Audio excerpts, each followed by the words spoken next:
In this video, I'm going to briefly go over how to utilize the change directory command on a Windows device using the Windows Server 2016 platform to show you. So first, we're going to go in the lower left-hand corner. We're going to click on the magnifying glass. We're going to type in CMD, Charlie Michael David, press enter. From there, you see that the prompt or the flashing cursor here shows we are currently in the C Users Administrator directory. So we're on the C drive, first folder users, subfolder administrator.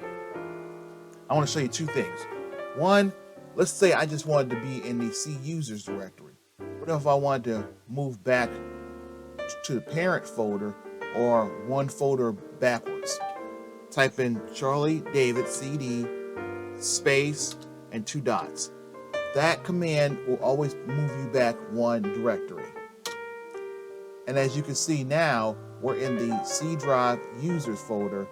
We're no longer in the administrator folder, we're in its parent folder, users. If we do it again, we'll be in the C drive root folder, or we'll be in the root of C. Now let's say I want to move into a folder called Candido, C-A-N-D-I-D-O. Type in Charlie David CD space the name of the folder, C-A-N-D-I-D-O, Candido. Enter.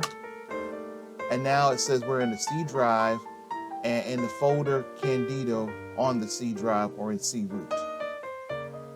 So again, CD space dot dot to move back one folder, CD space folder name to go to that folder directly. And that's how you navigate. Very simplistically, but that is how you can use the change directory CD command to navigate folders on a Windows device using Windows Server 2016.